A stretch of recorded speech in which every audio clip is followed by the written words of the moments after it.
আমি ছোট একটা বিষয়ের উপরে আলোচনা করব। সেই বিষয়টার নাম হলো লজ্জা। ভালো করে শুনবেন। আমাকে ইঙ্গিত করলেন আমার নানাজান সভাপতি সাহেব যে মাওলানা একটু মহিলাদের দিকেও আপনি নজর রাখবেন। এবার মেন যেটা আমার হেডলাইন আমি প্রথমে বলে দিলাম, বিষয়টার নাম হলো লজ্জা। এই লজ্জার ভিতরে নারী পুরুষ ছোট বড় জ্ঞানী গুণী সবাই পড়বে। আশা করি আমরা নেগেটিভ পজিটিভ উভয় আমরা শুনতে পাবো।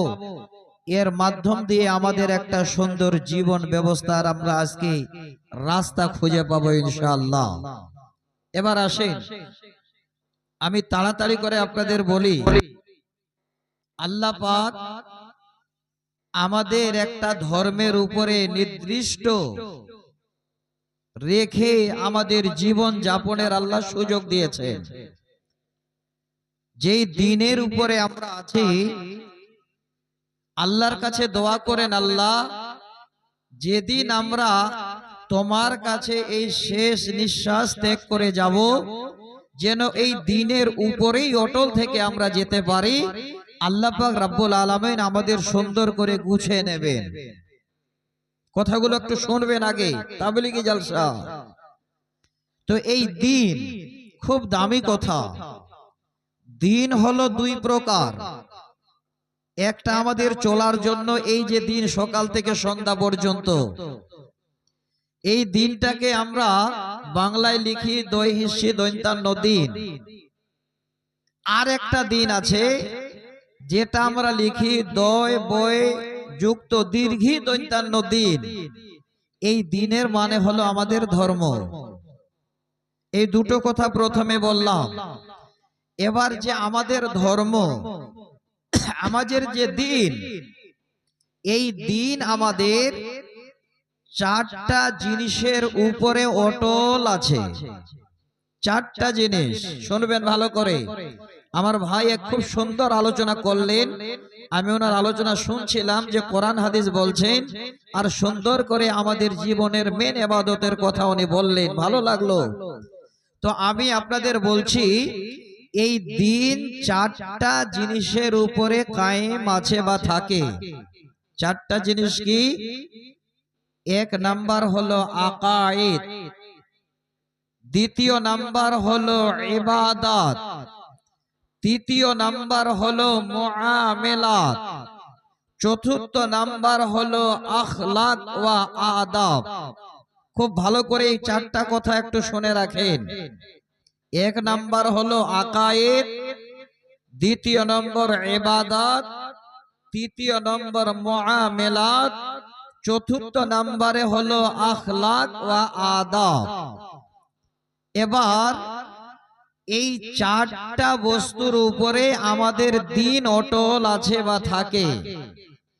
আমি এই 4 নম্বর বাক্যটা আপনাদের সামনে শোনালাম, আখলাক ওয়া আদাব। শুনবেন একটু ভালো করে। আখলাক তার বাংলা অর্থ হলো চরিত্র, আর আদাব তার বাংলা অর্থ হলো শিষ্টাচার।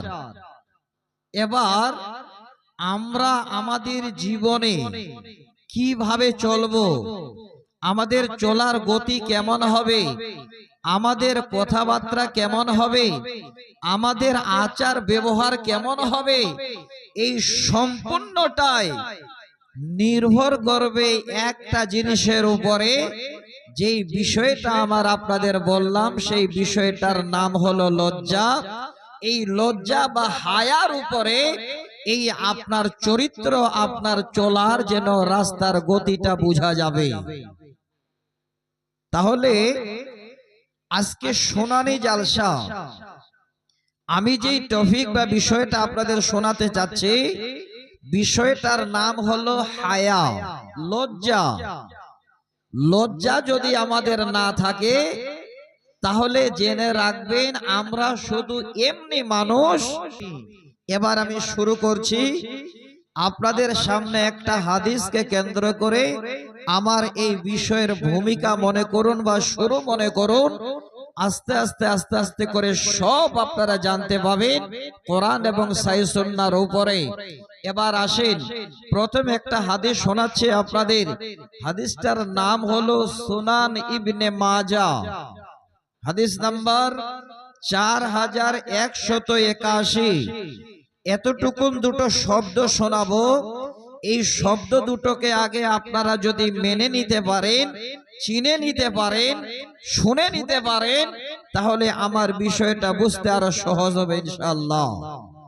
এবার আসেন, এবারত শুনেন। আল্লাহ রাসূল বলছে, ইন্না লিকুল্লি দীনিন খুলুকান ওয়া খুলুকুল ইসলামিল হায়াউ। নিশ্চয় পৃথিবীর বুকে যত দিন আছে, যত ধর্ম আছে, সমস্ত ধর্মের একটি আপার লেভেলের তাদের সিফাত আছে, তাদের গুণ আছে, তাদের একটি সংস্থা আছে। আর ইসলাম ধর্মের মানুষ আমরা, নবীজি বলেন উম্মত, ওয়া খুলুকুল ইসলামিল হায়াউ। আর ইসলাম ধর্মের আপার লেভেলের সিফাতের নাম হলো, সব থেকে উঁচু লেভেলের গুণটির নাম হলো, যার নাম হলো হায়া, যার নাম হলো লজ্জা। একদম সহি হাদিস শোনাচ্ছি আপনাদের। প্রত্যেকটা হাদিস আপনারা দেখতে পাবেন, যদি আপনারা ঠিক মতো মনোযোগ সহকারে শোনেন। যদি দেখতে চান, সামনে মোবাইলটা খুলেন, আমি হাদিসের নাম্বার বলছি, ইবারত বলছি, শুধু খালি তাড়াতাড়ি করে ক্লিক করবেন, আপনি আপনার চোখের সামনে দেখতে পাবেন। আশা করি একটা বিষয়ের উপরে এই 1 থেকে 1.5 ঘন্টার মধ্যে আমি আপনাদের চেষ্টা করব 15-20টা যেন সহি হাদিস শোনাতে পারি। আমরা আমাদের জীবন ব্যবস্থা যেন সঠিক জায়গায় করে যিনি পাঠিয়েছেন আবার তিনার কাছে যেন ফেরত যেতে পারি। সকলে মিলে পড়ি আল্লাহুম্মা আমিন। জালসা তো অনেক শুনেছি, জালসা শুনতে গিয়ে বাজার করি, আনন্দ করি, শুধু খালে খাই আর আবার পরিচয় হলো দেখা করে কিছু দিয়ে বাড়ি পালায়।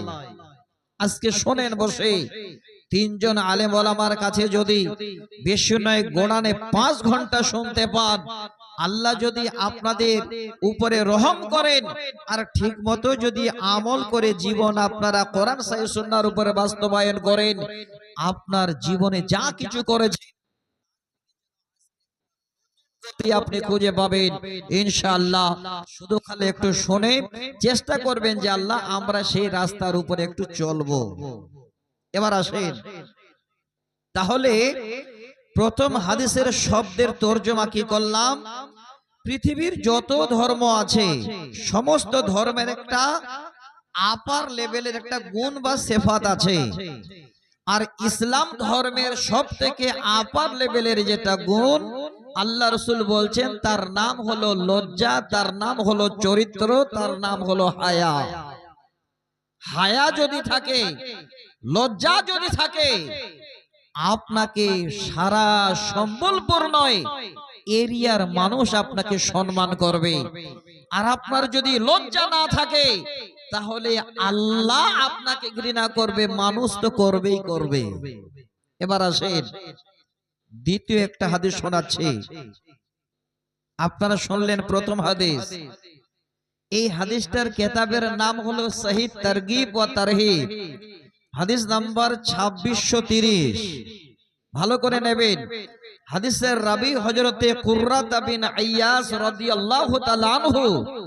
এই হাদিসটা আপনাদের আবার কেন শোনাচ্ছি? আপনারা বলবেন মাওলানা আজকে যে বিষয়টা আপনি আলোচনা করছেন সেটা কি আমাদের কাজে লাগবে? সেটা কি আমাদের ভিতরে আমাদের ধর্মে আছে না নাই? তার জন্য এবার সাহাবীদের আপনাদের সামনে তুলে দিচ্ছি সহিহ হাদিস। হযরতে কুররাত বিন আইয়াজ তিনি বলছেন, একদিন আমরা আল্লাহ রাসূলের কাছে কোরআন হাদিস শোনার জন্য বসেছি, যেমন আপনারা এসেছেন। ওই টাইমে আল্লাহর রাসূলকে প্রশ্ন করলেন সাহাবীরা। প্রশ্নটা কি? নবী গো, আপনার কাছে আমরা জানতে চাই, এই যে লজ্জা, এই যে মানুষের হায়া, এই হায়া বা লজ্জা আমাদের ধর্মের ভিতরে, আমাদের দ্বীনের ভিতরে পরিপূর্ণ আছে কিনা।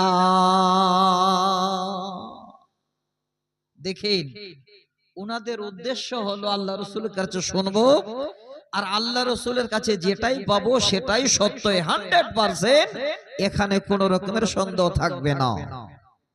যখনই বলা, আল্লাহর নবী সাহাবীদের সামনে এবার জবান খুললেন। নবীজি বলেন, হে সাহাবীরা, এমন তোমরা প্রশ্ন করেছো, এই হায়া আমাদের ধর্মের ভিতরে শামিল আছে কিনা, লজ্জা আমাদের ধর্মের ভিতরে পরিপূর্ণ কিনা। এবার শোনো, আমি নবী তোমাদের দলিল দিচ্ছি। আমি নবী বলছি, আল্লাহর নবী সঙ্গে সঙ্গে জবান খুলে এবার বলতে লাগলেন, বাল হুয়াদ্দীন কুল্লুহু, ওরে আমার সাহাবীরা, এই হায়া, এই লজ্জা হলো পুরোটাই দ্বীন, পুরোটাই যেন লজ্জা আমাদের দ্বীনের ভিতরে। তাহলে লজ্জা না থাকলে দ্বীন থাকবে না। লজ্জা না থাকলে আল্লাহর প্রেম ভালোবাসা আপনার থাকবে না। আমি এটাই আজকে আপনাদের বুঝাতে চাচ্ছি। কত আজকে আলোচনা শুনবেন, নারী পুরুষ এখানে আছেন আপনারা, খালি প্রথমে এই জিনিসটাকে আগে মজবুত করে নিন। এবার 3 নাম্বার একটা হাদিস শোনাচ্ছি, যে হাদিসটা প্রথমে আমি পড়েছিলাম, সহিহ বুখারীর হাদিস নাম্বার 16। ইবনে উমর রাদিয়াল্লাহু তাআলা আনহু তিনি বলছেন, আল্লাহর রাসূল একদিন রাস্তা দিয়ে যাচ্ছেন, যেতে যেতে নবীজি বলছেন যে আমি একটা কথা শুনতে পেলাম। একটা উদাহরণ দিয়ে ভালো লাগবে। এটা সম্বলপুর রাস্তা। অনেক মানুষ রাস্তা দিয়ে যায়, রাস্তার ধারে দেখবেন কেউ তর্ক করে, কেউ মানে জ্ঞানে কথা বলে বা অন্যান্য কোনো আলোচনা করে, রাস্তায় যেতে গেলে কিন্তু শুনতে পাওয়া যায়। তো আল্লাহ রাসূল যাচ্ছেন, আর একজন আনসারী তিনি তার এক ভাইকে দাঁড় করিয়ে এবার এই কথাগুলো বলছেন। কি কথা? আনসারী বলেন, ভাই রে, আমি তোমাকে লক্ষ্য করি বা তোমাকে দেখতে পাই, তুমি এত লাজুক, তোমার এত লজ্জা, তোমার এত হায়া, তুমি মানুষের সামনে গিয়ে যেন দুটো কথাও বলতে পারো না। বেশি মানুষ দেখতে পেলে তুমি বড় লজ্জিত হও। তোমার কাছে কেউ এসে কোন রকমের কিছু জানবে, শিখবে, এটা যেন কেউ তোমার কাছে পায় না, কারণ তোমার এত লজ্জা, মানুষকে দেখলে তুমি যেন কথা বলো না। নবী শুনে দাঁড়িয়ে গেলেন।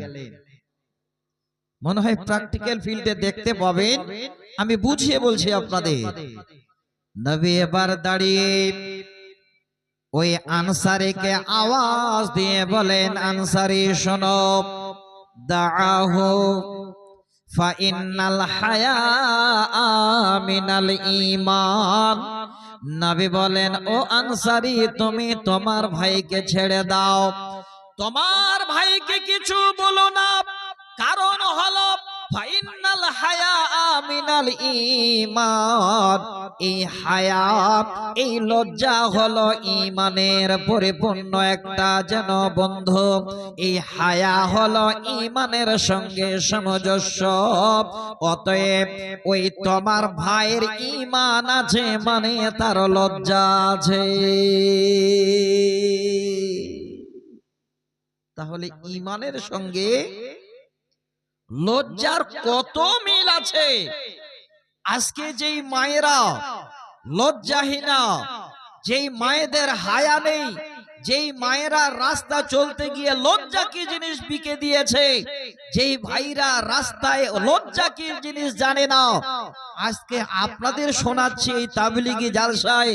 জেনে রাখেন, এই লজ্জা হলো ঈমানের সঙ্গে গভীর সম্পর্ক। এবার লজ্জা যদি না থাকে তাহলে ঈমান রাখতে পারবেন না, ঈমান থাকবে না। আসেন আরেকটা দলিল দিয়ে আপনাদের, একদম সহি হাদিস, সহিহুল জামে, এই কিতাবের নাম বললাম, হাদিস নাম্বার বলছি আপনাদের, যারা এখানে খুব মনোযোগ সহকারে শুনছেন, হাদিস নাম্বার 2300 যাকে বলা হয়। আমি আপনাদের বুঝাবার জন্য বলছি যেন সুন্দর অবকাশ না থাকে। এই হাদিসের ভিতরে লজ্জার সঙ্গে ঈমানের সম্পর্ক কেমন, আর লজ্জা যদি আপনার না থাকে তো ঈমান থাকবে কি থাকবে না, তার পরিচয় আল্লাহ রাসূল এখানে দিলেন। নবীজি বলছে, আল হায়া ওয়াল ঈমান কুরিনা জামিআ, হায়া আর ঈমান দুটোই হলো এই রকমের কাছাকাছি। কুরিনা শব্দর মানে হলো এক ভাইয়ের সঙ্গে আরেক ভাইয়ের যেমন সম্পর্ক। আল্লাহর নবী বলেন, উম্মত, হায়া আর ঈমান দুটাই হলো এই রকমের কাছাকাছি। এবার আপনারা দেখেন, আমি হাদিসের তরজমা করেছি, আঙ্গুল দুটোকে ফলো করেন। দ্বিতীয় শব্দ নবী বলেন, ফাইজা রফিয়া আহাদুহুমা, এই দুটোর মধ্যে একটা যদি কারণ না থাকে, মনে করেন আপনার ঈমান নাই কিংবা আপনার হায়া নাই, লজ্জা নাই, আল্লাহর নবী বলেন ওয়া রফি আল আখার, এই দ্বিতীয়টা তুমি ধরে রাখতে পারবে না, এই দ্বিতীয়টা তোমার কাছ থেকে এমনিতেই পালিয়ে যাবে। যার অর্থ হলো, আল্লাহর নবী বলেন, যদি তোমার লজ্জা না থাকে তোমার ঈমান থাকবে না, তোমার ঈমান দুর্বল হয়ে সেটে যাবে। আর তোমার যদি ঈমান না থাকে তুমি তোমার লজ্জাকে ধরে রাখতে পারবে না, তোমার কাছ থেকে লজ্জাও পালিয়ে যাবে। গ্রামে গঞ্জে শহরে রাস্তায় কিছু কিছু ছেলে মেয়েকে এই রকমের দেখতে পাওয়া যায়, যাদের ঈমান দুর্বল, এত বেলজ্জা, এত বেলজ্জা, কোরআন হাদিস যদি গুলে খাওয়াই দেওয়া হয় তারপরেও যেন তার এতটুকু ঈমান মজবুত হয় না, আর সে যেন লজ্জা কি জিনিস সেটাও বুঝে না। মানুষের সামনে গালি খায়, মানুষের সামনে অনেক রকমের বেদ খায়, মানুষের কাছে অনেক কথা শোনে, সমাজের কাছে বিচারে বসে মাথা নিচু করে। শুনবেন, এই সামাজিকতা বজায় রাখার জন্য আমি আজকে আমার পয়েন্টটাকে তুলে দিচ্ছি। লজ্জা, লজ্জা যদি না থাকে সকলের কাছে আপনি ফেলুয়ার হয়ে যাবেন, আপনার বাড়ির মানুষের কাছেও আপনি যেন দাম পাবেন না। এবার 5 নম্বর হাদিসটা শোনাচ্ছি, সহিহ মুসলিম শরীফের হাদিস, 35 নম্বর হাদিস। এই হাদিসটাকে বুঝিয়ে ইনশাআল্লাহ আপনাদের মেন জায়গাটাতে আগে নিয়ে যাই। এই হাদিসের ভিতরে খুব দামি 3টা কথা আপনারা শুনতে পাবেন। আমি বলে দিচ্ছি আগে, এই যে ঈমান কথাটা বললাম, আজকে ঈমান না থাকলে এখানে আমরা বসতাম না, ঈমান না থাকলে আজান শুনে মসজিদে যেতাম না, ঈমান না থাকলে আল্লাহর কোরআনকে আমরা দেখতাম না, মানতাম না। যাদের ঈমান আছে শুনে রাখেন ভালো করে, এই ঈমান কথাটা ছোট, কিন্তু ঈমানের শাখা প্রশাখা, ঈমানের শাখা প্রশাখা যাকে বলা হয় এদিক ওদিক অনেক রকমের শোভা। যেমন একটা বাঁশ যখন আস্তে আস্তে লম্বা হয়, চারিদিকে কঞ্চি বের হয়, ঠিক অনুরূপ ঈমান হলো একটা বাঁশ। আর এই ঈমানের শাখা প্রশাখা আল্লাহ রাসূল বলছেন ৭০ কিংবা ৬০-এর ঊর্ধ্বে। কথাটা ছোট, ঈমান লিখি আমরা দীর্ঘই ময়াকার দন্তান্ন ঈমান। এই ঈমানের শাখা প্রশাখা আল্লাহ রাসূল বলছেন ৭০-এর ঊর্ধ্বে কিংবা ৬০-এর ঊর্ধ্বে। এখানে আল্লাহ রাসূল আমাদের বুঝাবার জন্য দুটোকে উল্লেখ করেছে। দুটো কি শুনবেন, সব থেকে যেটা মাথায় সেটা, আর সব থেকে যেটা নিম্নে মানের সেটা।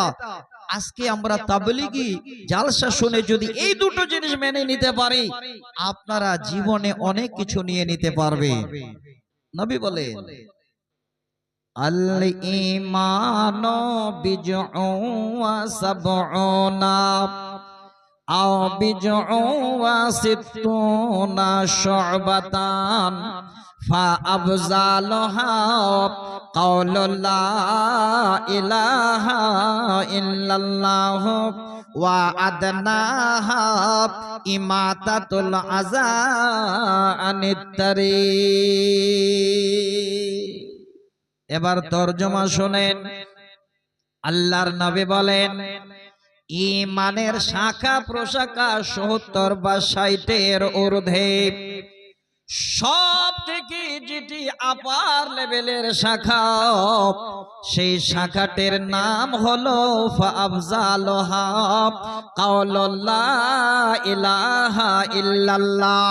প্রথম নাম্বার, সব থেকে আপারের যে ঈমানের শাখা, তার নাম বলা হলো লা ইলাহা ইল্লাল্লাহ।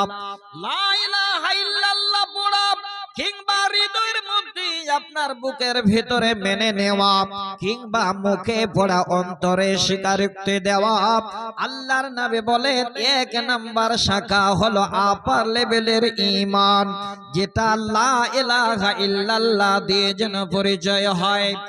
সব থেকে নিম্ন মানের শাখাটি নবী বলছেন ওয়া আদনাহা ইমাতাতুল আযা আনিত তারিক। ভাইরে আমার, এটা সকলের দ্বারাই সম্ভব হবে শাখা মেনে নেওয়া। নবী বলেন রাস্তার কষ্টদায়ক বস্তুকে রাস্তা থেকে সরিয়ে দেওয়া। মনে করেন রাস্তা দিয়ে যাচ্ছেন, দেখছেন একটা ইটের টুকরা পড়ে আছে, একটা ইটের টুকরা পড়ে আছে, একটা কাঁটা পড়ে আছে।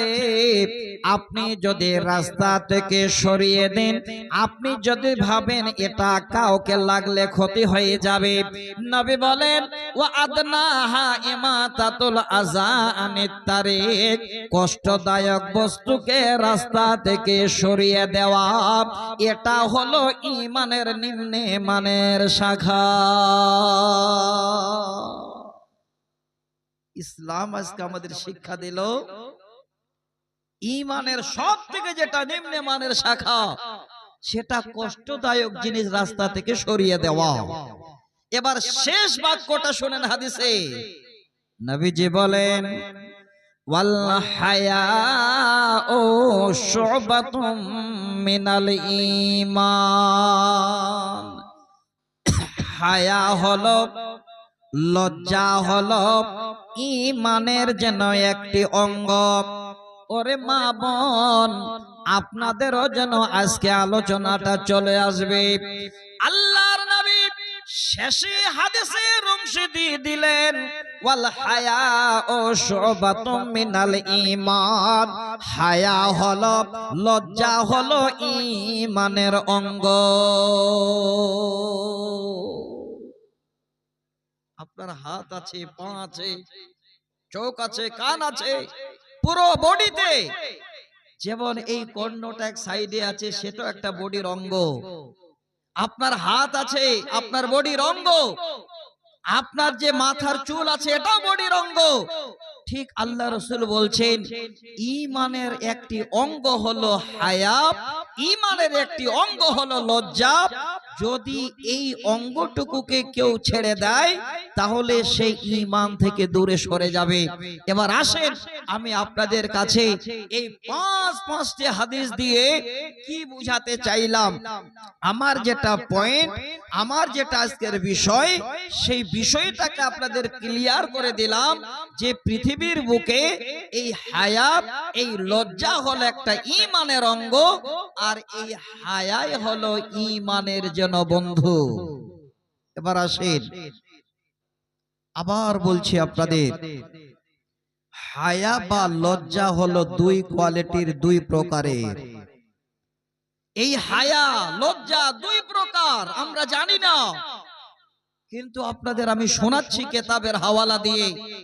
একদম আল্লাহর কোরআন এখানে আছে, কোরআন দিয়ে, সহিহ বুখারী মুসলিমের হাদিস দিয়ে শুনেন ভালো করে।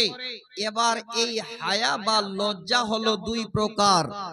প্রথম প্রকারের নাম হলো ফিতরি হায়া, বাংলায় যাকে বলে প্রকাশ লজ্জা। দ্বিতীয়টা হলো ঈমানি হায়া, যেটা হলো আপনার ঈমানি লজ্জা। এবার এই দুটো কত দামি, যদি আজকে তাবলীগি জালসায় আপনারা একটু মেনে নিতে পারেন, দেখবেন আপনার জন্য ইনশাআল্লাহ আগামী দিনটা উজ্জ্বল। দুটো জিনিস, একটা প্রকাশ্য লজ্জা, যেমন সতর ছুপানা, নিজের ইজ্জতকে ঢাকা। আজকে যদি আপনি আপনার এই জামা কাপড় না পরেন, আমার মনে হয় আপনি আর এক পা বাড়ি থেকে বা এখান থেকে যেতে পারবেন না। পারবেন? তাহলে এই যে ইজ্জতকে ঢাকিয়ে আমরা রেখেছি, এটা হলো একটা প্রকাশ্য লজ্জা। এবার লজ্জা শুধু আমাদের আছে না, একটা ছোট বাচ্চা যার কেবল এতটুকুন জ্ঞান হয়েছে, 1-1.5 বছরের বাচ্চা, তারও লজ্জা আছে, হায়া আছে। যদি বলেন কেমন, ছোট করে উদাহরণটা দিই। আপনি বাবা ছেলেটাকে গোসল করাতে গেছেন, এবার ওই টাইমে জামা কাপড় খুলে মাথায় পানি ঢালবেন, গোসল দেবেন। ওই টাইমে বাবা ভাবছেন যে ছোট ছেলে শুধু কথা বলতে শিখেছে, 1-1.5 বছর বয়স, পেনটাকে খুলে দিয়ে গা গোসল দি, তাড়াতাড়ি গোসল দেওয়া হবে। এবার পেনটা খুলতে যাচ্ছেন আর 2-4টা বাচ্চা বা গ্রামের মানুষ ওখানে দাঁড়িয়ে আছে।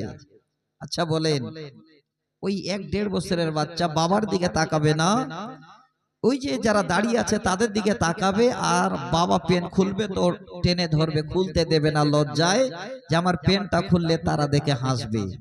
দেখেন ছোট বাচ্চা, এই বাচ্চাগুলোরও লজ্জা আছে। কিন্তু বর্তমান কোন জামানা আল্লাহ আমাদের দিয়েছেন, ভালো জ্ঞানী, ভালো শিক্ষিত, ভালো শিক্ষিতা, তাদের যেন হায়া লজ্জা এখন উঠে গেছে। মা বাবাকেও তারা মানে কোন রকমের ধ্যান দেয় না। মা বাবার সামনেও তারা এই রকমের কিছু কথা, কিছু আচরণ করছে, যেগুলো আপনাদের আমি শোনাচ্ছি। তাহলে প্রথমটা হলো আমার প্রকাশ্য লজ্জা, এটা হলো এই লজ্জার প্রথম কোয়ালিটি। এবার দ্বিতীয়বারে একটা উদাহরণ দিচ্ছি, আল্লাহর কোরআন থেকে শুনে নেবেন যে লজ্জা মানুষের কত বড় দামি সম্পদ। সূরাটার নাম বলেছি, আবারও বলছি, সূরা আল আরাফ 33 নম্বর আয়াত পড়েছিলাম, তরজমা হয়নি। এবার 22 নম্বর আয়াত আপনাদের শোনাচ্ছি যে প্রকাশ্য লজ্জা মানুষ কেমন পায়, কেমন লজ্জা হয়। আমি একজন মানুষকে আপনাদের নাম বলছি, যার মাধ্যম দিয়ে দুনিয়াতে আমরা এসেছি। প্রথম যিনি মানুষ, হযরত আদম আলাইহিস সালাম। সংক্ষেপে বলি, আল্লাহ বানালেন, জান্নাতে জায়গা দিলেন, একাই ভালো লাগে না, বাম পাঁজরের হাড় দিয়ে তিনার সঙ্গিনীকে আল্লাহ বানিয়ে দিলেন। এবার আল্লাহ জান্নাতে দিয়ে বলছেন, আমার জান্নাত তোমাদের জন্য, খাও, ফিরো, ঘুরো, আনন্দ করো। আল্লাহ পুরো জান্নাতে তাদের একদম ফ্যাসিলিটি দিয়ে দিলেন। আর শেষে আল্লাহ এতটুকু একটু কথা বললেন, জানি আমরা কি বলেছিলেন?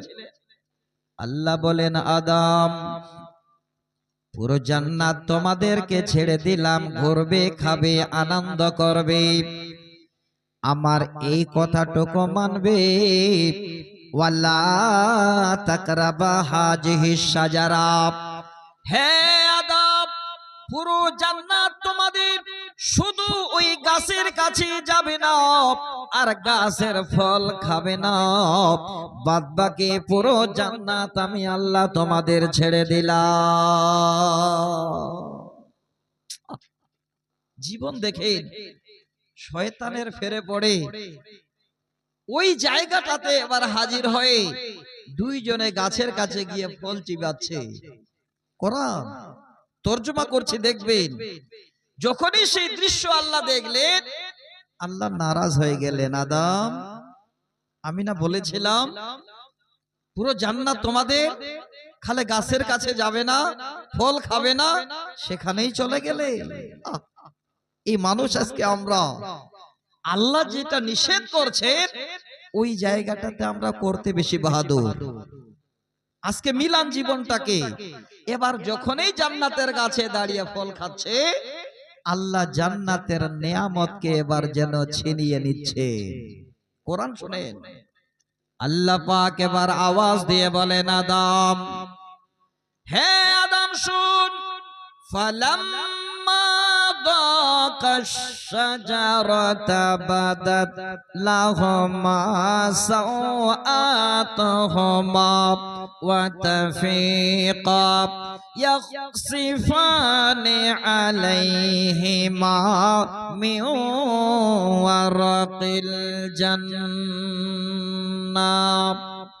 আল্লাহ আওয়াজ দিয়ে দিলেন, ওরে আদম, ওরে হাওয়া শোন, আমি আল্লাহ তোমাদের বলি, আমার কথা অমান্য করার কারণে, ওই গাছের ফল খাওয়ার কারণে, বাদাত লাহুমা সাওয়াতুহুমা ওয়া তাফীকা, আমি আল্লাহ আমার জান্নাতের রেশমি পোশাক তোমাদের পরিয়েছিলাম, আমি সব যেন টেনে নিলাম। আল্লাহ এবার জান্নাতের পোশাক দুইজনের খুলে নিলেন। জান্নাতের ভিতরে আদম আর হাওয়া এবার বিবস্ত্র হয়ে গেছে, তাদের গায়ে কোনো জামা কাপড় না, উলঙ্গ। আর কোনো মানুষ নেই জান্নাতে, দুইজনেই আছেন, এক অপরের দিকে আর লজ্জায় তাকাতে পারে না। এতটুকুন কথাও মান্য করলো। এবার কত বড় তারা লজ্জা পেয়েছে, আর তাকাতে না পেরে সরাসরি ইজ্জত, এত বড় সম্মানী জিনিস ঢাকাবার জন্য এবার আবার দৌড় মেরেছে। কোথায়? আল্লাহ বলছেন, ইয়াকসিফানি আলাইহিমা মিন ওয়ারাকিল জান্নাহ, আবার সেই জান্নাতের ভিতরে ওই গাছের কাছে গিয়ে এবার গাছের পাতাগুলো টেনে টেনে টেনে টেনে তারা তাদের লজ্জাস্থান ঢাকায়, তারা তাদের ইজ্জতকে নিবারণ করে। এবার জান্নাতের গাছের পাতা টেনে তারা এবার কাপড় বানায়। কত বড় লজ্জা! প্রকাশ্যে হযরত আদম আর হাওয়া আলাইহিস সালাম একদম বিবস্ত্র হয়ে গেছেন। আল্লাহর কথা অমান্য করার কারণে আল্লাহ জান্নাতি পোশাক খুলে নিলেন। এত লজ্জা পেয়েছেন, জান্নাতের এবার গাছের পাতাগুলো টেনে টেনে তারা ইজ্জত ঢাকায়। আমার বাপ, আমার ভাই, আমার মা, আজকে আপনাদের সামনে যে বিষয়টা তুলে দিচ্ছি, লজ্জা, একটু আপনারাও লজ্জা করেন, এই রকমের বিবস্ত্র হয়ে যেন না। জান্নাতের গাছের পাতা টেনে এবার ইজ্জত ঢাকাচ্ছে। আর বর্তমানে আমার মায়েদের 12 হাতের শাড়ি, তারপরে দেখবেন 5 হাতের ওড়না পরে বের হচ্ছে, তাও যেন তাদের অঙ্গ পতঙ্গ, তাদের গায়ের অঙ্গ বেরিয়ে আছে। আজকে তাবলীগি জলসা, নিজেরাই একটু সচেতন হই। আমরা যেমন শুনবো তেমন আমল করার চেষ্টা করি। আপনার ছেলে মেয়ে, আপনার পরিবার পরিজন কিভাবে চলবে, এটা আগে প্রথমে আপনি চেষ্টা করুন যে আল্লাহ আমার থেকে আমি শুরু করি। তাহলে বুঝতে পারবেন যে এই জীবনটা কত উন্নত মানের। পরিবার তৈরি করুন। আমি একটা সত্য ঘটনা বলছি। আজকে শুক্রবার, এই গত শুক্রবারে আমার এক বন্ধুর মেয়ের বিয়ে হলো। শুনবেন, এটা কোরআন হাদিস নয়, তবে একটা উপমা দিচ্ছে আপনাদের। ছেলেটাও হলো আমার বন্ধুর ছেলে। ছেলেটার বাড়ি বর্তমান ইসলামপুর, এই আলুয়াবাড়ি ইসলামপুর, যেখানে গরু হাট আছে পাশেই বাড়ি। অরিজিনাল বাড়ি আমাদের দক্ষিণ দিনাজপুরে। গৌহাটি কলেজে পিএইচডি করছে সরকারিতে। এত বড় দাড়ি রেখেছে, আর এত মানে সুন্নতের পাবান, এত আল্লাহওয়ালা। আলহামদুলিল্লাহ, এই রকমের ছেলে খুঁজে পাওয়াই মুশকিল। শোয় একটা যেই মেয়েটাকে বিয়ে করলো, এই মেয়েটা একজন এমবিবিএস ডাক্তার, সেকেন্ড ইয়ারে পড়ছে। এখন পর্যন্ত তার হাতের আঙ্গুল পর্যন্ত আমরাও দেখতে পাইনি। অথচ আমার বন্ধুর মেয়ে কলেজে যায় আসে, তারপরেও না, মেয়েটা যে যায় আসে কারো সঙ্গে নয়, ওর বাবাকে দিয়ে আসতে হয়, বাবাকে নিয়ে আসতে হয়। ওই মেয়েটার সঙ্গে বিয়ে হলো। ছেলেটা 37,000 টাকা মাইনা পায় পড়তে পড়তে। ওই 37,000 টাকা নগদ মোহরানা দিয়ে বিয়ে হলো। মেয়েটার কাছে কোনো অভিভাবক আসেনি। মেয়েটা বাবাকে বলে দিয়েছে, বাবা আমি বিয়েতে রাজি আছি, তুমি আমার উকিল, তুমি আমার বাবা, তুমি কবুল ইজাব করে নিয়ে আমার বিয়ে দিয়ে দাও। মসজিদে বিয়ে হয়ে গেল নগদ মোহরানা দিয়ে। এখন পর্যন্ত মেয়েটার মুখটা কেমন, ভালো করে ছেলের ছোট ভাইরাও দেখতে পাইনি। আর আমরা বিয়ে হলে দাদার বউ মানে ভাবি, দেখবেন এবার ভাবিকে নিয়ে তার মানে দেবর ঘুরে বেড়াচ্ছে রাস্তায়। একটু চিন্তা করেন, বিবেক করেন। আজকে আমরা কোরআন হাদিস থেকে কত দূরে সরে গেছি। আমি এই জন্য বলছি, প্রকাশ্য লজ্জা এটা বিশাল সম্পদ। যদি আপনার লজ্জা না থাকে তাহলে কিন্তু আপনি এই রকমের এলোমেলো করে বেড়াবেন। আর যদি লজ্জা থাকে তাহলে আপনার ঈমান মজবুত আছে, আপনি যেন ঈমানদার। একটা বুখারীর হাদিস হাওয়ালা দিচ্ছি, একদম সহিহ বুখারী মুসলিমের হাদিস, হাদিস নাম্বার 5135। এই হাদিসটাকে আপনাদের আবারও এই জন্য তুলে দিচ্ছি যে প্রকাশ্য লজ্জা কাকে বলে। দেখেন, মেয়ে আছে বাড়িতে আপনাদের, মেয়ে বিয়ে দেবেন, বাবা আপনি ভালো করে শুনে নিন, অনেকবার শুনেছেন আবারও শোনেন। যদি কোনো মেয়ে বিয়ে দিতে চান, বাবার কর্তব্য হলো আগে মেয়েটার কাছে অনুমতি নিয়ে তারপরে জামাই খুঁজে মেয়েটাকে বিয়ে দেওয়া। এটা নয় যে জামাই দেখে এসেছেন তারপরে বলছেন বেটি আমি জামাই দেখে এসেছি, এবার তুমি তৈরি হও, বিয়ে দেব। না, আগে মেয়েটাকে বাবা আপনি তাড়াতাড়ি করে জিজ্ঞাসা করেন তার বিয়ের কথা।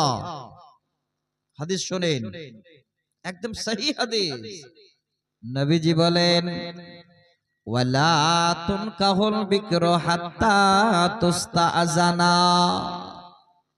ওরে পৃথিবীর মানুষ, যদি তোমরা তোমাদের সাবালিকা মেয়েদের বিয়ে দিতে চাও, যদি তোমাদের মেয়েদের বিয়ে দিতে চাও, ওই মেয়েটার অতক্ষণ পর্যন্ত বিয়ে দিও না যতক্ষণ পর্যন্ত মেয়েটার কাছে ইজাজত না নেবে, মেয়েটার কাছে অনুমতি না নেবে। তাহলে একটা খুব ভালো কথা শুনতে পেলেন, যতক্ষণ পর্যন্ত মেয়ের কাছে অনুমতি না নেবেন ততক্ষণ পর্যন্ত মেয়েকে বিয়ে দেবেন না। তাহলে কি করবেন? মেয়েটার কাছে এবার অনুমতি নেবেন। কিভাবে? আল্লাহ রাসূলকে জিজ্ঞাসা করলেন, ইয়া রাসূলুল্লাহ, ইয়া হাবিবাল্লাহ, আপনার কাছে জানতে চাই গো নবী, ওই মেয়েটার অনুমতি, মেয়েটার ইজাজত কেমন হবে? আমরা কেমন করে জানতে পারবো ওই মেয়েটা বিয়েতে রাজি আছে? আল্লাহর নবী বলেন, যখন তোমরা সেই মেয়েটাকে বিয়ের প্রস্তাবের কথা দেবে, আন্তাসকতাব, সেই মেয়েটা একটু কথাটা শুনে যেন মুস্কি মেরে হেসে আর কথা না বলে লজ্জায় মাথা নিচু করে নেবে, আর কারো দিকে যেন লজ্জায় মাথা তুলবে না। নবীজি বলেন, যখনই জেনে নেবে মেয়েটি আর কোনো কথা না বলে লজ্জায় মাথা নিচু করে আছে, ওই মেয়েটি বিয়েতে রাজি আছে, এই মেয়েটার চুপ থাকাই হলো মেয়ের বিয়ের অনুমতি। নিজের মেয়ে কত লাজুক, কত হায়া, কত লজ্জা, আর কাউকে কিছু বলতে পারে না, শুনে মাথা নিচু করে চুপ করে আছে, এটাই হলো প্রকাশ্য লজ্জা। তো আজকে আমি আপনাদের বলছি দিনী ভাই, আমার বাপ, আজকে এই জিনিসগুলো একটু একটু করে আমরা বিস্তারিত আলোচনা করি। এই রকমের প্রোগ্রামে কোরআন এবং সহিহ সুন্নাহর উপরে আমাদের ইনশাআল্লাহ আগামী দিনটা যেন একটা ভালো দিন ফিরে আসবে, এই সমাজ অনেক উন্নত হবে, পরিবার উন্নত হবে, আপনার ছেলে মেয়ে আপনার কথা মোতাবেক চলবে। এই প্রথম জিনিসটা হলো আমাদের লজ্জা, এটাকে যদি আমরা মাথায় রাখতে পারি। এবার দ্বিতীয় প্রকার লজ্জা হলো ঈমানি লজ্জা। ঈমানি লজ্জা কাকে বলে শুনেন, আমি ছোট করে উদাহরণ দিচ্ছি, লম্বা করব না। তিনটা উদাহরণ এবার ঈমানি লজ্জার দিয়ে দিই, তাহলে আপনারা জানতে পারবেন। ঈমানি লজ্জা মানে হলো আল্লাহর ভয়। কোন একটা কাজ করতে যাচ্ছেন, এবার যাওয়ার প্রাককালে আপনার হঠাৎ করে চিন্তা হলো, আল্লাহ এই কাজটা করলে কেউ দেখতে না পেলেও তো আল্লাহ তুমি দেখতে পাও। সেখান থেকে বেঁচে আসলেন, এটা হলো ঈমানি হায়া, ঈমানি লজ্জা।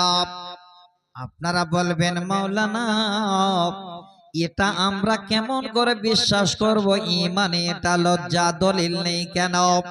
হ্যাঁ দিনী ভাই, আমি দলিল দিচ্ছি আল্লাহর কোরআন। সূরাটির নাম হলো সূরা নিসা, আয়াত নাম্বার 1 বা 1।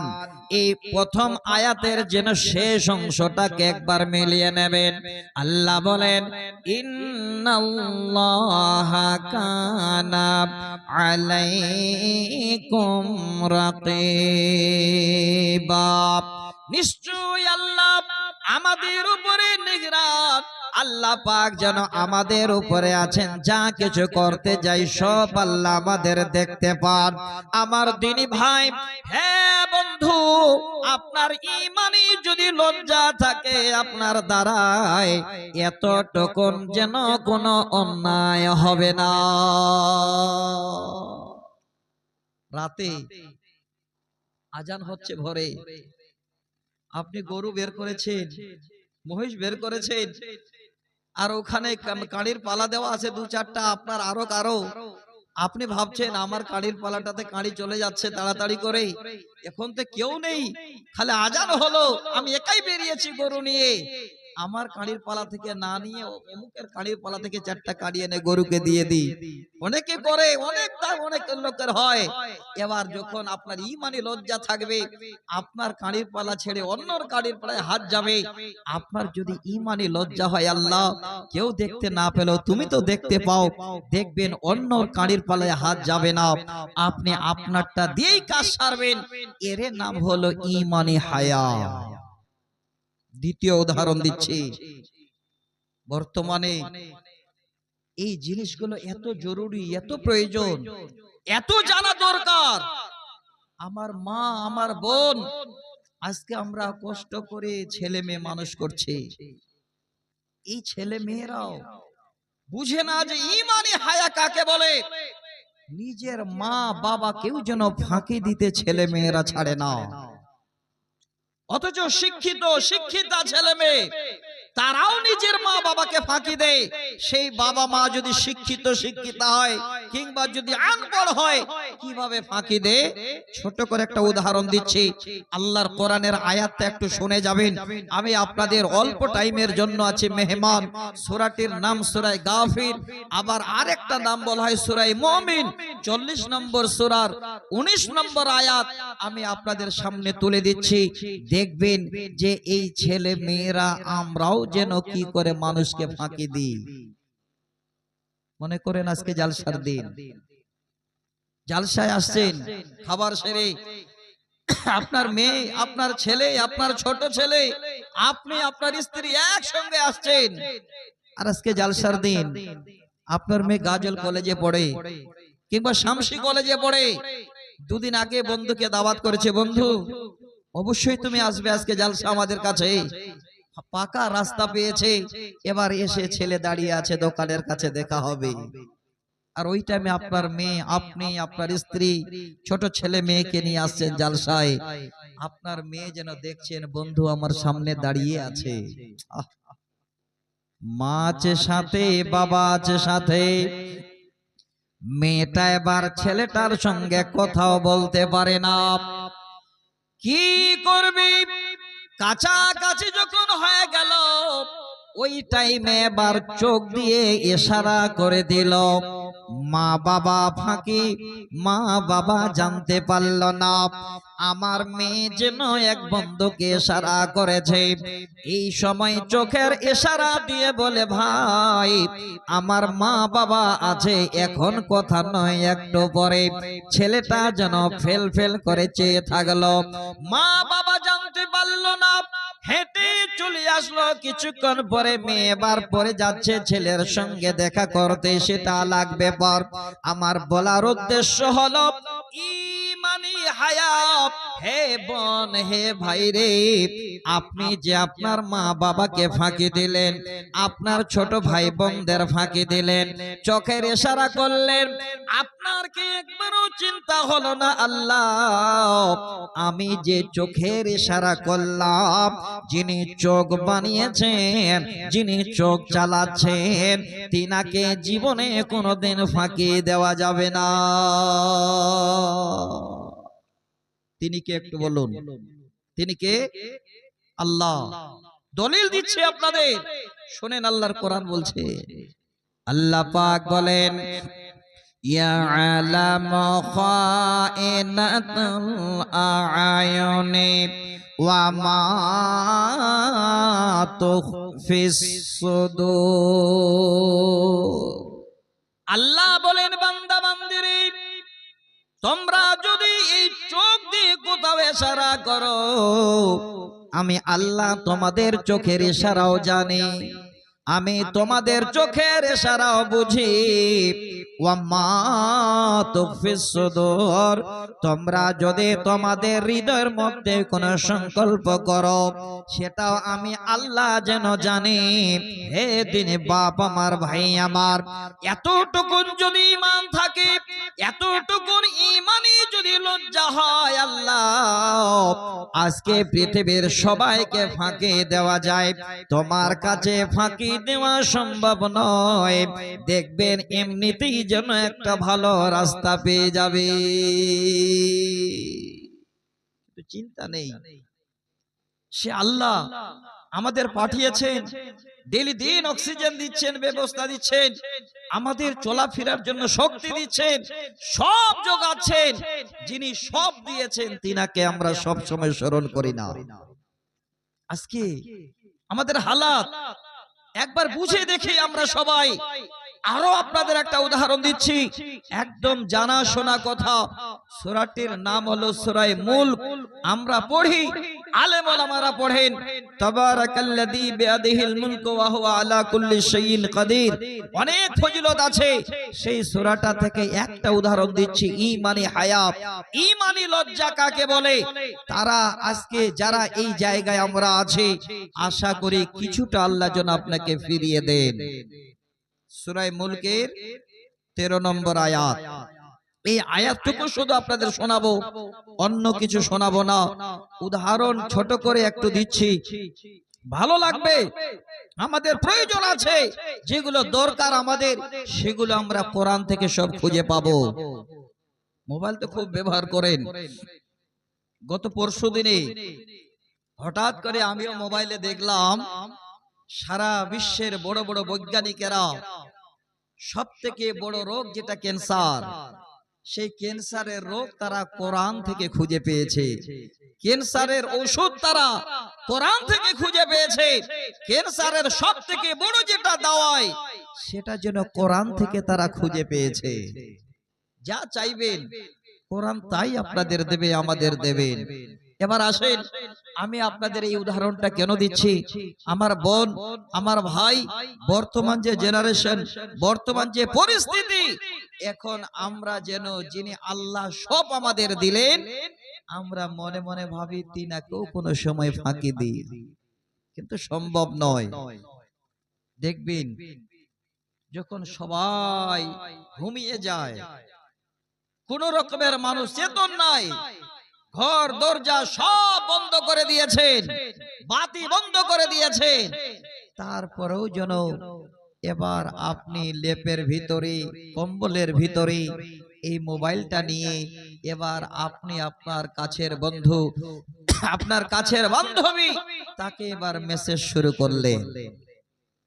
আপনার আমরা কি ভাবি, আমি যাকে মেসেজ করি সে আমার কথা জানতে পারে, আর সে আমাকে মেসেজ করে আমি তার কথা জানতে পারি।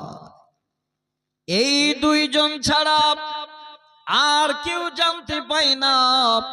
এইভাবে এবার এসএমএস চলে, রাতের পর রাত কেটে যায়, তারপরও যেন তাদের এতটুকুন চিন্তা হয় না, আল্লাহ যতই রাত্রি বেলায় ঘরের ভিতরে, কম্বলের ভিতরে এই রকমের 50 কিলোমিটার দূরে এক বান্ধবীর সঙ্গে কথা বলি, আল্লাহ আমরা শুধু দুইজন জানি তা নয়, নিশ্চয় আল্লাহ তৃতীয় তুমি যেন সব আমাদের জানো।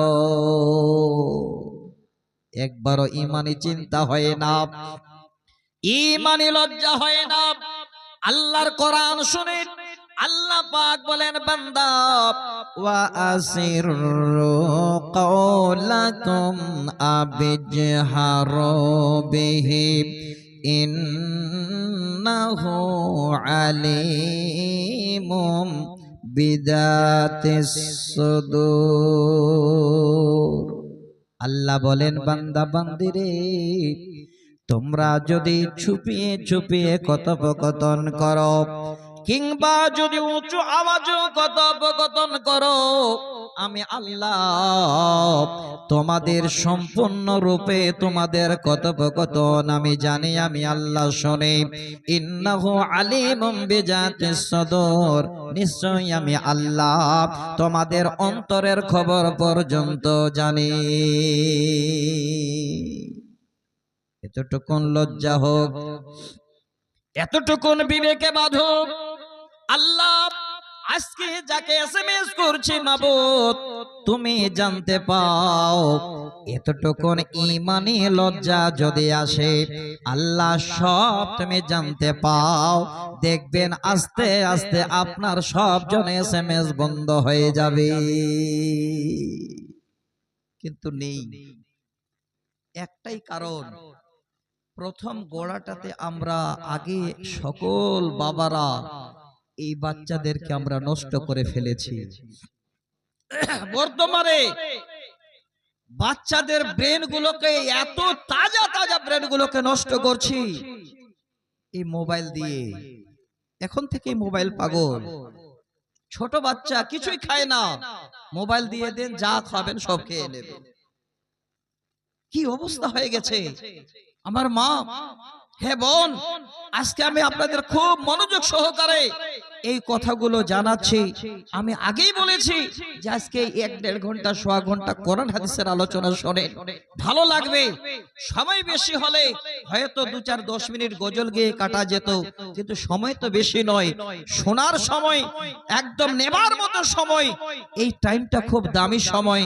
আমি আপনাদের বলছি, তাহলে আপনাদের দুটো জিনিস শোনালাম, প্রকাশ্য লজ্জা কাকে বলে আর ঈমানি লজ্জা কাকে বলে। এবার আবার আপনাদের সামনে দামি দুটো কথা বলছি, দেখবেন আমরা নিজেরাই যেন লজ্জিত হই। আমাদের জন্য আল্লাহ বিবেক দেন। যিনি আল্লাহ মানুষ বানিয়েছেন, যিনি আল্লাহ দুনিয়া বানিয়েছেন, যিনার কাছে হায়াত মওতের সমস্ত কিছু মালিকানা আছে, তিনি আল্লাহ নিজেই যেন বলছেন, বান্দা আমারও লজ্জা আছে, আমিও তোমাদেরকে দেখে লজ্জা করি। আচ্ছা, আল্লাহ লজ্জা করেন, একবার চিন্তা করেন। আজকে আমাদের লজ্জা নাই কেন? এত বেলজ্জা হয় আজকে আমরা দিন করতে যাপন করছি কেন? আল্লাহর লজ্জা আছে, এটা কেমন কথা? একদম সহি হাদিস শোনাচ্ছি। তার আগে একটা আবু দাউদের হাদিস শোনায়, শুনবেন। একদম সহি সনদে, হাদিস নাম্বার 4014, 401014, হাদিস নাম্বার। আবু দাউদে নাসিরউদ্দিন আলবানী হাদিসটাকে হাসান বলেছেন। যারা এখানে বসে আছেন খুব ভালো করে শুনবেন। এইটুকু যদি আজকে কমপক্ষে নিয়ে নিতে পারেন, তাহলে দেখবেন আজকে আপনাদের তাবলীগী জালসা, এই শোনাটা আল্লাহ যেন কিছুটা আপনাদের মনের ভিতরে দিয়ে দিয়েছে। আমি দেখি এরিয়ায় চলেছি, খাই, মানুষ হয়েছে, অনেক ভাই আমার আছেন, এখন ঠান্ডার দিন, কেউ 2-4 দিন পর গা গোসল দিচ্ছে, কেউ হয়তো বাড়ির ভিতরে এখন গরম পানি করে গা গোসল দিচ্ছেন। আগের থেকে অনেক উন্নত হয়ে গেছে সম্বলপুর। আপনারা নিজেরাই বাড়িতে এখন সুন্দর করে ল্যাট্রিন বাথরুম মানে গোসলখানা সব বানিয়েছেন। আগে দেখেছি, আজ থেকে 20 বছর 21 বছর আগের কথা বলছি। আমি তো বেশি দূরের ছাত্র নই, কাতলামারির ছাত্র। আমি এই রাস্তায় চলেছি, দেখেছি তখন মানুষ প্রকাশ্যের সামনে দাঁড়িয়ে দাঁড়িয়ে কেউ এইভাবে লুঙ্গি উল্টো করে দিয়ে, কেউ পুকুরে ঝাঁপ দিয়ে রাস্তার ধারে খোলামেলা গা গোসল দিত। মনে হয় কিছুটা কমেছে, কমেনি ভাই? একটু কথা বলা যাবে, কমেনি? অনেকটাই কমে গেছে। আল্লাহ যেন আরো আপনাদের হেফাজত করেন। শুনেন, আমি হাদিসটা কেন শোনাচ্ছি। এই যে লজ্জা, একটা রাস্তা দিয়ে আজকে জালসার দিন, শুনবেন ভালো করে।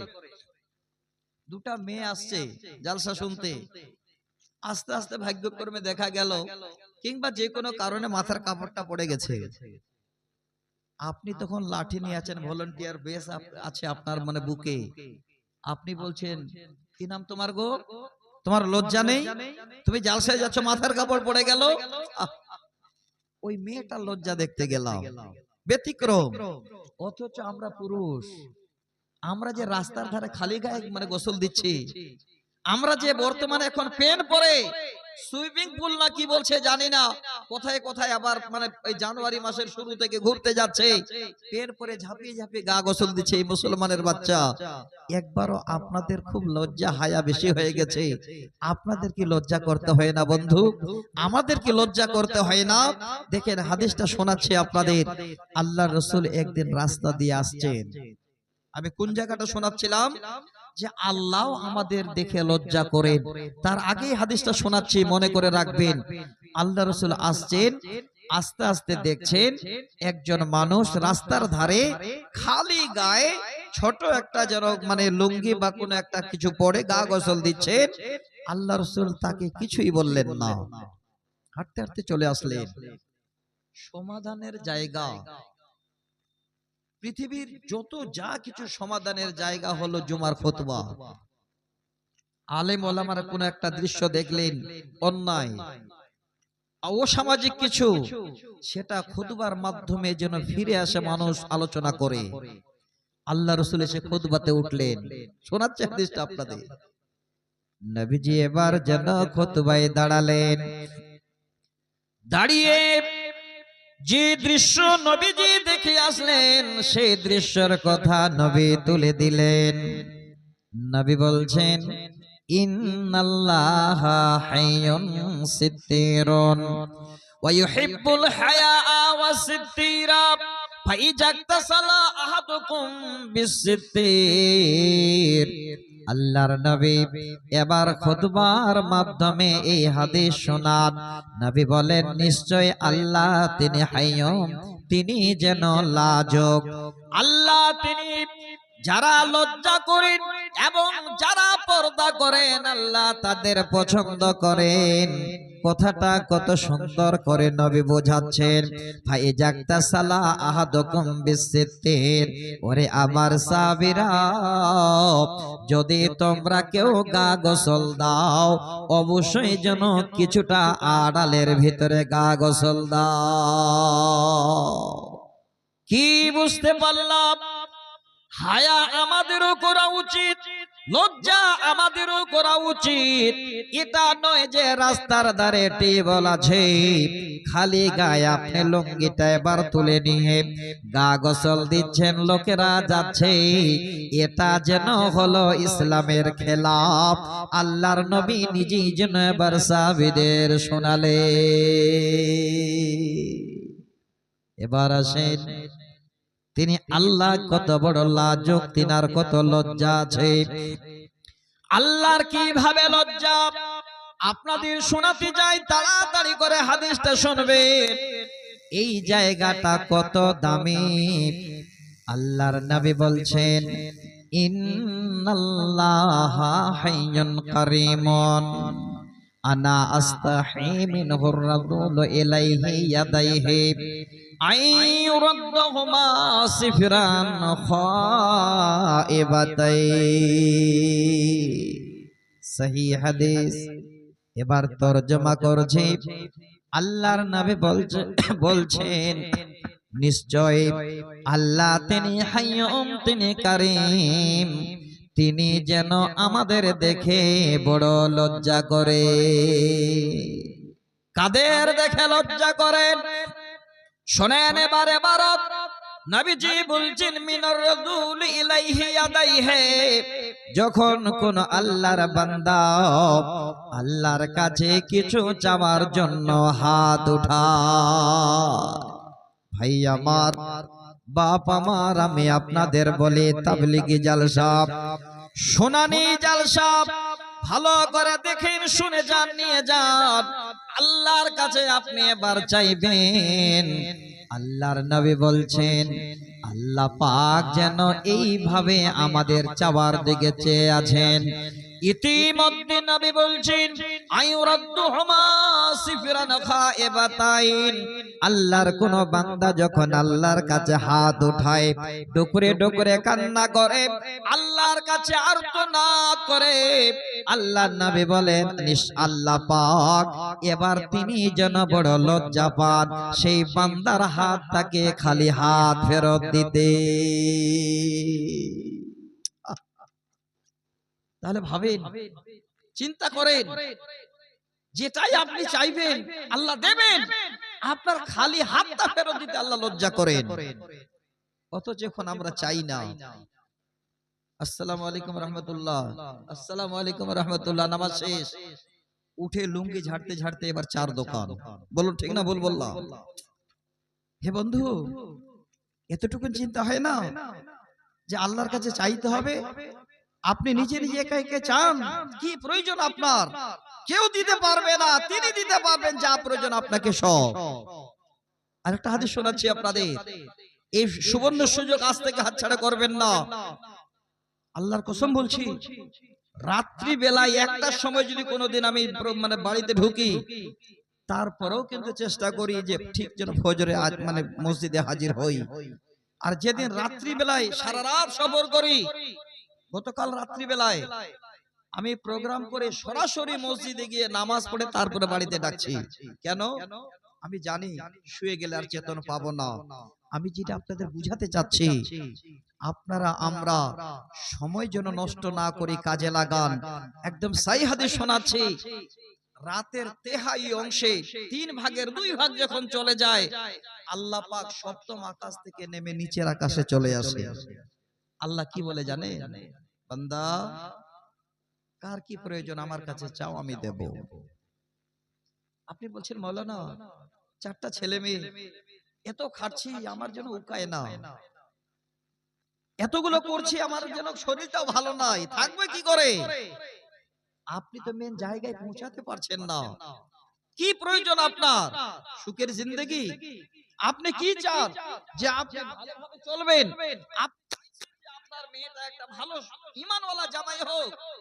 রাস্তাটা বলে দিচ্ছি, ঠিক যখন 2টা, 2:30, 3টা বেজে যাবে, ঠান্ডা বিছানাটা ছেড়ে দিন, এবার সুন্দর করে উঠে হাঁটতে হাঁটতে মসজিদে যান। মসজিদে গিয়ে উযু করে এবার 2 রাকাত সালাত আদায় করে আল্লাহর কাছে হাত দুটো এইভাবে করে উঠান। কিভাবে চাইতে হয় পদ্ধতিও আমরা জানি না। প্রথমে হাতটা উঠাবেন এইভাবে আপনার মুখের সামনে, যদি অসুবিধা মনে হয় এই হাতের তালু দুটো আকাশের দিকে দেবেন। তারপরে যদি ভাবেন আমার তাড়াতাড়ি প্রয়োজন, এই হাত দুটো যত উপরে উঠাতে পারেন মাথা নিচু করে ডুকরে ডুকরে কান্না করেন আর আল্লাহকে বলেন, আল্লাহ আমার দুটো মেয়ে যেন ইমানদার জামাই পাই, আল্লাহ আমার দুটো ছেলে পড়াশোনা করে যেন একজন আলেম হয়, পড়াশোনা করে একজন যেন দিনদার হয়, আল্লাহ ইমানদার হয়, আল্লাহ যেন একদম নিচের আকাশে নেমে আসেন, আল্লাহ পাক যেন আপনার চাওয়াটাকে ফেরত দেন না। তাহলে একটু বুঝে নিন, ভালো করে শুনে নিন, যিনি আল্লাহ আমাদের সৃষ্টি করেছেন, আমাদের চাওয়াটাকে ফেরত দিতে আল্লাহ লজ্জা করে। আল্লাহর লজ্জা আছে, অথচ তার বান্দা আমরা লজ্জা পাই না, লজ্জা করি না। আরেকটা হাদিস শোনাচ্ছি, একদম সহিহ বুখারী মুসলিমের হাদিস। হযরত আবু সাঈদ খুদরী রাদিয়াল্লাহু তাআলা আনহু হাদিসের রাবী, হাদিস নাম্বার 6263।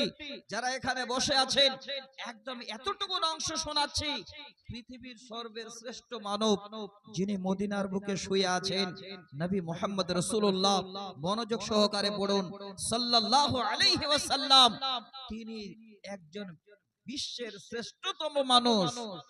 তিনার লজ্জা ছিল কুঁয়ারি মেয়েদের থেকেও বেশি। একদম বুখারীর হাদিস।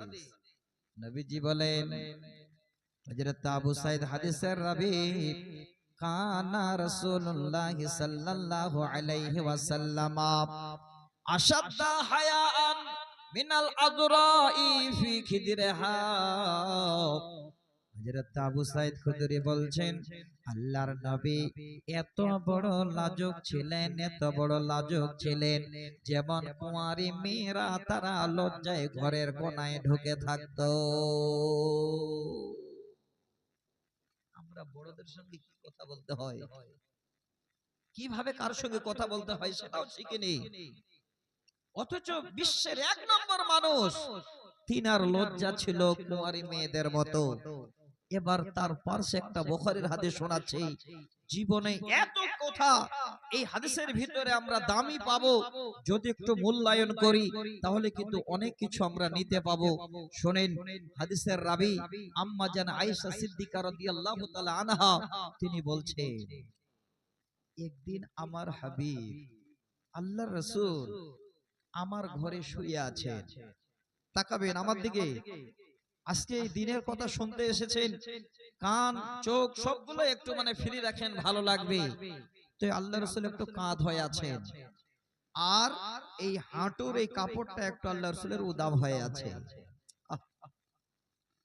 আম্মা জান আয়েশা বলেন, কিছুক্ষণ পরে দরজায় এসে আল্লাহর নবীর যেন জিগরি দোস্ত, সব থেকে ক্লোজ বন্ধু, যিনি হলেন আমার হাবিবের শ্বশুর, আমার আব্বা জান হযরতে আবু বকর সিদ্দিক রাদিয়াল্লাহু তাআলা আনহু, তিনি দরজায় এসে বার দাঁড়িয়ে গেছে। দেখেন, শ্বশুর যাচ্ছে জামাইয়ের বাড়ি। বর্তমান এখন শ্বশুর জামাইয়ের বাড়ি গেলে ডাকাডাকি নেই, মিষ্টির টোপলা নিয়ে একদম দরজা হুড়িয়ে ঢুকে গেল। জামাইয়ের বাড়ি তো একদম ফুল পাওয়া না, এত বড় অন্যায় করিয়েন না। এই হাদিস থেকে একটু জ্ঞান নেই। আল্লাহ রাসূলের কাছে যাচ্ছেন শ্বশুর, হযরতে আবু বকর দরজায় দাঁড়িয়ে গেছেন। কি বলছেন? ওগো নবী মুহাম্মদ, আমি আবু বকর তোমার কাছে জানতে চাই, যেতে চাই, যদি ইজাজত হয় তো তোমার কাছে যাব। শ্বশুর দরজায় দাঁড়িয়ে জামাইয়ের কাছে, নবীর কাছে অনুমতি চান। আল্লাহর নবী হযরত আবু বকরের কথা শুনে বলেন, আবু বকর চলে আসুন। তিনি ঢুকে গেলেন। আল্লাহর নবী কাঁধ হয়ে আছেন, হাঁটুটা একটু যেন বেরিয়ে আছে। ওইভাবে কথোপকথন হলো। হযরত আবু বকর সেখান থেকে আবার বিদায় নিয়ে নিলে। হাদিসটা কত দামি শুনবেন। কিছুক্ষণ পরে আর এক শ্বশুর আল্লাহর নবীর দরজায় হাজির। তিনি শ্বশুরকে হযরতে উমর রাদিয়াল্লাহু তাআলা আনহু, যিনি শ্বশুর হয়েছিলেন, অনেক লম্বা ইতিহাস আছে সহিহ বুখারী কিতাবুল মাগাজিতে। হাফসার সঙ্গে নবীর বিয়ে কেমন হয়েছিল লম্বা হাদিস আমি বলতে যাই না। হযরত ওমর আওয়াজ দিচ্ছেন, নবী আমি ওমর যেন আপনার কাছে জানতে চাই, যদি অনুমতি হয় তো আমি ভিতরে যাব। নবী বলেন, ওমর আসুন, তাড়াতাড়ি করে ভিতরে। হযরত ওমর চলে গেলেন। নবী কাঁধ হয়ে আছেন, হাঁটু উদাম হয়ে আছে, আবার কথাবার্তা হলো। সেখান থেকে হযরত ওমর আবার বেরিয়ে গেলেন। তৃতীয় নম্বরে আসছেন আল্লাহ রাসূলের জামাই। আর আমরা জামাই মানে জানি 14 গোষ্ঠী ঠাকুর। জামাই শ্বশুর বাড়ি গেলে বাইকটাও যেন আর বাইরে নয়, একদম গেট খুলে ঢুকে একদম মাঝখানে, নাকি? শুনেন ভালো করে ভাই আমার, আল্লাহ রাসূলের যেমন তেমন জামাই নন, যাকে জিন্নুর রাইন বলা হয়। নবীর দুইটি মেয়েকে দিয়েছিলেন হযরত ওসমান গনি রাদিয়াল্লাহু তাআলা আনহুকে। হযরত ওসমান শ্বশুর ঘরে যাচ্ছেন তো দরজায় আগে দাঁড়িয়ে গেছেন। আওয়াজ দিয়ে বলেন, নবী গো, আমি ওসমান, যদি অনুমতি হয় তো আমি আপনার কাছে যেতে চাই। এবার ফলো করেন হাদিস। যখনই হযরত ওসমান আওয়াজ দিলেন, আল্লাহর নবী বলেন, ওসমান তুমি চলে এসো।